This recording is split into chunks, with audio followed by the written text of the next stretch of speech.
दोस्तों नमस्कार। और कैसे हो आप सभी। आई होप आशा करता हूँ कि सभी अच्छे होंगे।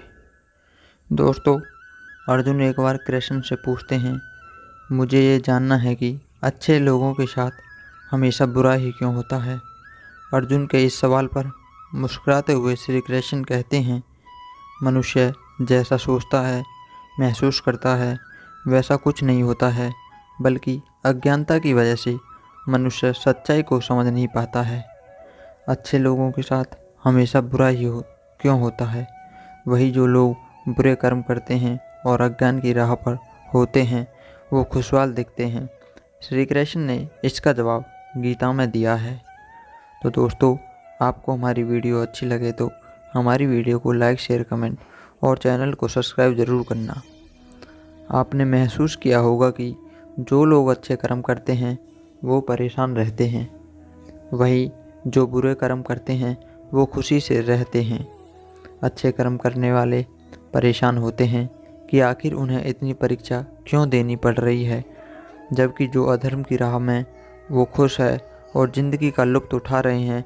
अगर आपके मन में भी ये सवाल आया है तो आज हम आपको इसका जवाब देंगे। ये जवाब वो है जो भगवत गीता में लिखा है और श्री कृष्ण ने अर्जुन को दिया है। भगवत गीता में वर्णित कथा के अनुसार जब भी अर्जुन के मन में कोई दुविधा होती थी तो वे श्री कृष्ण के पास पहुंच जाते थे। एक बार की बात है, अर्जुन भगवान श्री कृष्ण के समीप आकर कहा कि वो दुविधा में हैं और इसका जवाब वो श्री कृष्ण से चाहते हैं। श्री कृष्ण ने पूछा कि क्या सवाल है। अर्जुन ने कहा, मुझे यह जानना है कि अच्छे लोगों के साथ हमेशा बुरा ही क्यों होता है, वहीं बुरे लोग हमेशा खुशहाल जीवन कैसे व्यतीत करते हैं। अर्जुन के मुंह से ऐसी बात सुनकर श्री कृष्ण मुस्कुराए और कहा, मनुष्य जैसा सोचता है और महसूस करता है वैसा कुछ नहीं होता है, बल्कि अज्ञानता की वजह से वो सच्चाई नहीं समझ पाता है। अर्जुन उनकी ये बात समझ नहीं पाए। इसके बाद श्री कृष्ण ने कहा, वो जानते हैं। श्री कृष्ण ने अर्जुन से कहा, पार्थ, मैं तुम्हें एक कथा सुनाता हूँ, उसे सुनकर तुम समझ जाओगे कि हर प्राणी को उसके कर्म के हिसाब से ही फल मिलता है। प्रकृति हर किसी को अपनी राह चुनने का मौका देती है। अब वो मनुष्य की इच्छा पर निर्भर करता है कि उसे धर्म की राह चुननी है या अधर्म की। कथा शुरू करते हुए श्री कृष्ण ने कहा, एक नगर में दो पुरुष रहा करते थे। एक पुरुष व्यापारी था जिसके जीवन में धर्म की बहुत महत्व थी। वो पूजा पाठ में यकीन रखता था। वह हर रोज़ मंदिर जाता था और दान धर्म भी करता था और हर रोज़ भगवान की पूजा भी करता था। वहीं दूसरा पुरुष बिल्कुल विपरीत था। वह हर रोज़ मंदिर तो जाता था लेकिन पूजा करने नहीं, बल्कि मंदिर के बाहर से जूते चप्पल चुराने। उसे दान और धर्म से कोई लेन देना नहीं था। समय बीतता गया और एक दिन बहुत जोर की बारिश हो रही थी। इस वजह से मंदिर में पुजारी के अलावा कोई नहीं था। यह बात जब दूसरे पुरुष को पता चली तो उसने कहा कि यह सही मौका है मंदिर का धन चुराने का। पंडित से नज़र बचाकर उसने मंदिर का सारा धन चुरा लिया। उसी समय धर्म कर्म में विश्वास रखने वाला व्यक्ति भी मंदिर पहुंचा। दुर्भाग्य से मंदिर के पुजारी ने उसे ही चोर समझ लिया और चिल्लाने लगे। वहाँ लोग एकत्रित हो गए और उसे बहुत मारा। किसी तरह वो बचते बचाते वहाँ से निकला तो दुर्भाग्य ने उसका साथ वहीं भी नहीं छोड़ा था। मंदिर के बाहर वो एक गाड़ी से टकरा गया और घायल हो गया। फिर वो व्यापारी लंगड़ाते हुए घर जाने लगा तो रास्ते में उसकी मुलाकात उस पुरुष से हुई जिसने मंदिर से धन चुराया था। उसने कहा, आज तो मेरी किस्मत चमक गई, एक साथ इतना सारा धन मिला। ये सब देखकर उसे बहुत बुरा लगा और उसने अपने घर से भगवान की सारी तस्वीरें निकाल दी। कुछ साल बाद दोनों की पुरुषों की मृत्यु हो गई। मरने के बाद जब दोनों यमराज के सभा में पहुँचे और भले पुरुष ने दूसरे व्यक्ति को देखा तो उसे बहुत गुस्सा आया। उसने क्रोधित होकर यमराज से पूछ ही लिया, मैं तो हमेशा अच्छे कर्म करता था, दान में विश्वास रखता था, उसने बदले जीवन भर मुझे अपमान और दर्द ही मिला। और इस व्यक्ति को नोटों से भरी पोटली, आखिर ऐसा भेदभाव क्यों हुआ? इस पर यमराज ने कहा, पुत्र, तुम गलत समझ रहे हो। जिस दिन तुम्हारी गाड़ी से टक्कर हुई थी, वो दिन तुम्हारे जीवन का आखिरी दिन था, परंतु तुम्हारे अच्छे कर्मों की वजह से तुम्हारी मौत सिर्फ एक छोटी सी चोट में बदल गई। तुम इस दुष्ट व्यक्ति के बारे में जानना चाहते हो। दरअसल इसके भाग्य में राजयोग था, मगर इसके कुकर्मों और अधर्मों की वजह से वो सिर्फ एक छोटी सी धन की पोटली में बदल गया। कथा सुनने के बाद श्री कृष्ण अर्जुन से कहते हैं, पार्थ, क्या अब तुम्हें तुम्हारे सवाल का जवाब मिल गया? ऐसा सोचना कि भगवान तुम्हारे कर्मों का नज़रअंदाज कर रहे हैं, ये बिल्कुल भी सत्य नहीं है। भगवान हमें कब क्या किस रूप में दे रहा है, मनुष्य को समझ में नहीं आता है, मगर आप अच्छे कर्म करते रहो तो भगवान की कृपा आपके साथ हमेशा बनी रहती है। इसलिए अपने अच्छे कर्मों को बदलना नहीं चाहिए, क्योंकि उसका फल हमें इसी जीवन में मिलता है। इसलिए मनुष्य का फर्ज है कि वो हमेशा अच्छे कर्म करते रहे, क्योंकि श्री कृष्ण ने गीता में बताया है कि किसी के द्वारा किया गया कर्म बेकार नहीं जाता है, चाहे वो अच्छा हो या बुरा। अधिकतर पूजा और पथ करने वालों की ज़िंदगी खुशहाल नहीं होती जितना कि दुष्ट व्यक्तियों की होती है। यह सब देखने के बाद आपके मन में भी यह सवाल ज़रूर आता होगा, लेकिन अच्छे लोगों के साथ ही बुरा क्यों होता है? लेकिन आज के समय में नए जनरेशन के लोग इस बात को नहीं मानते हैं। इसका सबसे बड़ा कारण यह है कि वे धर्म ग्रंथों की पढ़ते नहीं हैं या फिर लिखी बातों पर विश्वास नहीं करते। धर्म ग्रंथों में भगवत गीता एक ऐसा धर्म ग्रंथ है जिसमें मनुष्य के मन में उठने वाले प्रश्न को विस्तार से बताया गया है। भगवत गीता में वर्णित एक कथा के अनुसार अर्जुन के मन में भी जब कोई दुविधा उत्पन्न होती थी तो वे उसका समाधान के लिए श्री कृष्ण के पास पूछते थे। एक दिन की बात है, अर्जुन श्री कृष्ण के पास आए और उनसे बोले, हे वासुदेव, मुझे एक दुविधा ने घेर रखा है और उसका समाधान आप भी बता सकते हैं। तब श्री कृष्ण ने अर्जुन से कहा, हे धनंजय, अपनी बात को विस्तार से बताओ, तब मैं तुम्हें उस चीज़ का हल भी बताऊंगा। तब अर्जुन बोले, हे नारायण, कृपा कर आप मुझे ये बताइए कि अच्छे लोगों के साथ हमेशा बुरा ही क्यों होता है, जबकि जो बुरा कर्म करते हैं उनका जीवन हमेशा खुशहाली से भरा होता है। अर्जुन के मुख से ऐसी बात सुन श्री कृष्ण बोले, हे पार्थ, मनुष्य जैसा देखता है, जैसा महसूस करता है, वास्तव में ऐसा कुछ नहीं होता है। श्री कृष्ण ने कहा कि सुनो, तुम खुद ही समझ जाओगे। हर प्राणी को अपने कर्मों के अनुसार सुख दुख मिलते हैं। जो अच्छे कर्म करता है उसे अच्छा फल मिलता है, और जो बुरे कर्म करता है उसे बुरे फल मिलता है, क्योंकि अच्छे कर्म और बुरे कर्म इंसान पर निर्भर करता है। प्रकृति प्रत्येक को अपनी राह चुनने का मौका देती है, पर इसका फैसला करने की वह किसी के साथ चलना चाहता है या व्यक्ति विशेष की इच्छा पर निर्भर करता है। दोस्तों, दृष्ट व्यक्ति झूमता और नाचता हुआ जोर जोर से बोल रहा था कि आज तो मेरी किस्मत ही चमक गई है। इस दृष्ट व्यक्ति के बारे में जानना चाहते हो तो पुत्र, इसका भाग्य में राजयोग था। आपने अक्सर देखा होगा कि जो भी इंसान का दिल का बहुत साफ होता है, जिसने कभी बुरे कर्म नहीं किए, उसके साथ हमेशा बुरा होता है। मगर ऐसा क्यों होता है? अच्छे इंसान को ही क्यों बुरा वक्त झेलना पड़ता है?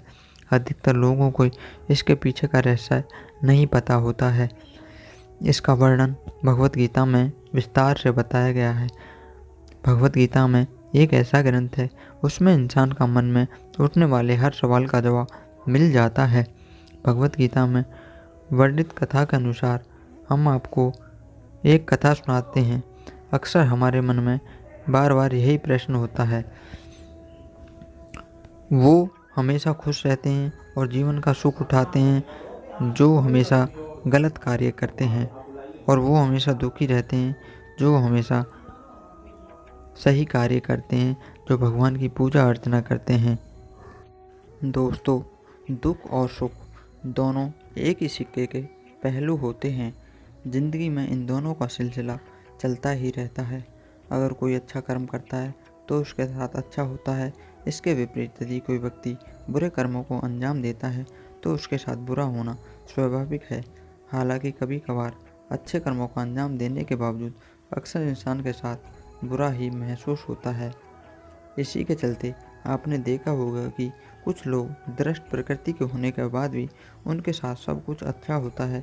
ऐसा इसलिए होता है क्योंकि भूतकाल में उसके पूर्वजों ने निश्चित रूप से अच्छे काम किए होंगे।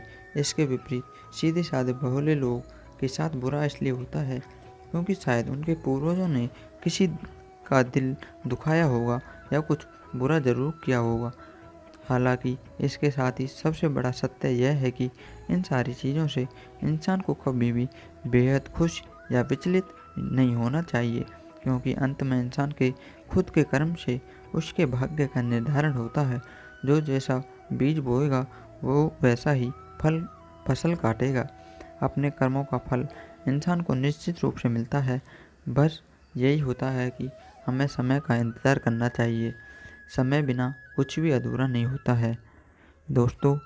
इसलिए हमें सत्य के मार्ग पर चलना चाहिए और गलत राह पर कभी नहीं जाना चाहिए। गलत राह पर चलते हो तो हमें एक न एक दिन हमें अपने कर्मों की सज़ा ज़रूर भुगतनी पड़ेगी, चाहे कुछ भी हो जाए। समय आता ज़रूर है लेकिन टाइम लगता है दोस्तों। एक बात सत्य है कि लोगों का अच्छा समय ज़रूर आता है। ऐसा कभी नहीं होता कि जीवन में कभी भी अच्छा समय नहीं आता। एक बार समय ज़रूर आता है। बुरे बनो, अच्छों की दुनिया जीने नहीं देती है। अक्सर इस तरह की बातों को लोग खूब कहते हैं। वो कहते हैं कलयुग में अच्छा इंसान बनना ठीक नहीं है। क्या यह सच है? आखिर अच्छे लोगों के साथ बुरा होता है। समाज में दो तरह के लोग पाए जाते हैं। एक वो जो नैतिकता का पालन करते हैं और अच्छा कहा जाता है, और दूसरी तरफ वे लोग जो समाज के ढर्रों पर नहीं चलते, समाज की राहों पर नहीं चलते और उन्हें बुरा कहा जाता है। और प्राय यह देखा जाता है कि जिन्हें हम बुरा कहते हैं वो लोग ज़्यादा सुखी सुविधा का जीवन जीते हैं। जितना अभ्यास होगा वो उतना ही बेखौफ होता है और लोग ऐसे लोगों से भी डरते भी हैं और उनकी बात भी मानते हैं। ऐसे में कई बार जो लोग खुद को अच्छा मानते हैं उनके मन में अच्छाई के प्रति विद्रोह उठता है। वे कहते हैं अच्छे लोगों के साथ नाइंसाफ़ी होती है और बुरे और लालची बनने में ही फ़ायदा है। तो आइए जानते हैं आखिर अच्छे लोगों के साथ अच्छा क्यों नहीं होता है, उनके साथ हमेशा बुरा ही क्यों होता है। वास्तव में समाज जिन लोगों को अच्छा कहता है वे समाज की मान्यताओं को स्वीकृति देते हैं और उनके आदेशों का पालन करते हैं। दूसरी तरफ वे लोग जो समाज की इच्छाओं के विरुद्ध कार्य करते हैं वो बुरे हो जाते हैं। इस तरह आप समझ सकते हैं कि हमारी अच्छी और बुरे की परिभाषा सच्चाई पर नहीं बल्कि समाज पर आधारित है। अगर आप समाज की मर्जी के अनुरूप काम करते हैं तो आपको शाबाशी मिलेगी। इसके विपरीत आप कुछ और कार्य करते हैं तो आपको आलोचना की जाएगी। वास्तव में अच्छे और बुरे लोग दोनों समाज की मुट्ठी में कैद होते हैं। ऐसे लोगों को समाज जब चाहे अच्छा जब चाहे बुरा बना सकता है। उदाहरण के लिए अगर आप मारपीट गाली गलौज नहीं करते, प्यारी प्यारी बातें कहते हैं, कभी किसी की मदद या पंडित को दान दक्षिणा दे देते हैं, नशापान नहीं करते, शादीशुदा जीवन जीते हैं, तो समाज आपको एक अच्छा इंसान घोषित कर देता है। अब जो व्यक्ति समाजी मान्यताओं का पालन करता है वो खुद को अच्छा समझने लगता है। अब ऐसे में जब कोई व्यक्ति नशापान करता है, गाली गलौज और मारपीट करता है, मदद की बजाय वह दूसरे को हमेशा कुछ पाने की सोचता है, लेकिन इसके बावजूद लोग उससे डरते हैं, उसे सलाम ठोकते हैं, तो ऐसे में उस अच्छे इंसान के मन में बड़ी तकलीफ़ होती है, क्योंकि वो जानता है कि वो दूसरों को खुश करने के लिए बहुत नियमों का पालन करता है। पर यहाँ ऐसा व्यक्ति जो समाज की बातों को भी नहीं मानता, फिर भी सोना सीना ठोक के ज़िंदगी जी रहा है, तो ऐसे में तथाकथित अच्छे लोगों के मन में भारी दुख होता है और वे कई बार बुरा कदम उठाने की भी सोचते हैं। इंसान अच्छा हो या बुरा नहीं बोधवान होना चाहिए। अगर आप बिना बुरे बने एक मुक्त और सुंदर जीवन जीना चाहते हैं तो आपको समाज के द्वारा लगाए जाने वाले अच्छे बुरे के खेल से बाहर आना होगा। देखिए, अच्छाई और बुराई दोनों बहुत सतही चीज़ें हैं। कोई इंसान अच्छा है या कोई इंसान बुरा है, हम इस चीज़ को देखकर फैसला नहीं कर सकते कि वह क्या करता है और क्या है। समाज में दो तरह के लोग हो सकते हैं, एक बोधवान और बेहोश। बेहोश मनुष्य वे हैं जो अज्ञानी हैं, जिन्हें खुद और अपने आप से संसार का ज्ञान नहीं है। दूसरी तरफ बोधवान मनुष्य आशय उस व्यक्ति से जो अपनी हालत के प्रति जागृत है, जिसे मालूम है कि उसे क्या करना चाहिए, उसे कैसे चीज़ों से अपने जीवन में पाना है। अब दुर्भाग्य यह है कि अधिकतर लोग अज्ञानी यानी बेहोशी पैदा होते हैं और इसी बेहोशी में जीवन गुजार देते हैं। उदाहरण के लिए, एक व्यक्ति जो अज्ञानी है और खुद को दानी समझता है, अगर वह किसी रोते बिलखते को कुछ रुपये दे देता है और उसी पैसे का प्रयोग वह दूसरे व्यक्ति शराब पीने के लिए कर देता है, तो क्या उस व्यक्ति की वास्तव में मदद हुई या नहीं हुई? इसलिए अगर व्यक्ति बोधवान नहीं है तो इसका अर्थ है वह बेहोश है। बेहोश इंसान जो भी नेक कार्य यानी अच्छे कार्य करेगा, उससे किसी का भला कैसे हो सकता है? अतः भला करना या मदद करने का अधिकार मात्र बोधवान व्यक्ति को है, क्योंकि वो जानता है कि किसी व्यक्ति को उसे क्या देना है। कृष्ण है बोध स्वरूप, बोधवान कैसे बने? कृष्ण को हम एक मूर्ति और प्रतिमा के तौर पर पूजते हैं। हमें लगता है हाथों में मुरली लिए कन्हैया, ये वास्तव में कृष्ण में है। परंतु कृष्ण से मिलना है तो वास्तव में हमें भगवत गीता पढ़नी चाहिए, क्योंकि कृष्ण का वास्तविक संबंध मात्र भगवत गीता से ही है। गीता के 4 अध्याय के 11वें श्लोक में स्वयं भगवान श्री कृष्ण कहते हैं कि आप मुझे जिस रूप में भेजते हो, मैं आपको उसी रूप में उपलब्ध होता हूँ। तुम मेरी माया को पूजते हो तो मैं तुम्हें माया पाने में मदद करता हूँ, लेकिन अगर तुम मुझे बोध स्वरूप पूजते हो तो मैं तुम्हें बोध देता हूँ। बोध से समझने से है, अर्थात अपनी वर्तमान हालत का पता होना या जानना है कि मन क्या है, ये शरीर क्या है और मन इधर उधर भागता क्यों है, ये जानना और फिर मन की सच्चाई की तरह ले जाना ही बोध होता है। कृष्ण माने वो जो बोध स्वरूप है। आपके पास जितना बोध होगा उसके जीवन में कृष्ण उतने ही निकट होंगे, और जो कृष्ण के जितने निकट होगा उसके जीवन में आनंद रस उतना अधिक होगा। आनंद, रुपया, गाड़ी और तमाम चीज़ें सांसारिक चीज़ जब भी होती हैं। इसलिए हमें अपने मन को पवित्र रखना चाहिए, हमेशा अच्छी बातों को ही सोचना चाहिए। किसी के हृदय में कृष्ण वास करते हैं तो किसी के मन इतना कपटी दुर्बल होता है कि व्यक्ति स्वयं नज़रों में नीचे गिर जाता है। अपनी इस हालत को ठीक करने के लिए लोग जानना चाहते हैं कि मन को पवित्र करें। अच्छा जीवन जीने के लिए ज़रूरी है अच्छे विचारों का होना, लेकिन जब मन तमाम रहा उसकी बुरी आदतों से जकड़ा हुआ हो तो फिर वह होश में रहकर फैसला नहीं कर पाता है। इसलिए सही कर्म के लिए मन की शुद्धि ज़रूरी है। अब बाहरी तौर पर जो हम शरीर को या कपड़ों को साफ सुथरे रखकर स्वस्थ रख सकते हैं, लेकिन आंतरिक तौर पर शुद्ध होना इतना आसान नहीं है। इसके लिए श्रम लगता है, स्मरण लगता है और सही निर्णय लेने पड़ते हैं। पवित्र मन क्या होता है? मन की वह स्थिति जब न कुछ पाने की लालसा हो, न कुछ खोने का भय, यही पवित्रता है। अर्थात जब मन कपटी कुविचारों से दूर रहकर स्थिर हो जाए, इसी दिशा को पवित्र मन कहा गया है। प्रिय प्राय मन हमारा ऐसा होता नहीं है। मन में हजारों विचार चलते रहते हैं और हमारी प्रवृत्तियाँ, आदतें जहाँ ले जाती हैं, हम उसी दिशा में आगे बढ़ते जाते हैं। एक सहज जीवन जीने के लिए मन की पवित्रता बेहद आवश्यक है। बिना मन के शुद्ध हुए बगैर हम बाहरी जीवन में कुछ भी हासिल कर लें या कितनी ही सफाई कर लें, सब कुछ व्यर्थ ही रहेगा, क्योंकि मन में सभी मनुष्य के आलस, मोह, लोभ, वासना जैसी वृत्तियाँ पाई जाती हैं। अगर इनसे आप भी किसी वृत्ति से परेशान हैं तो आपको ज़रूर उसी संबंध में विचार आते होंगे। उदाहरण के लिए, आप लोभी व्यक्ति हैं तो हरदम आपके दिमाग में अधिक से अधिक पैसा कमाने के ख्याल आएंगे।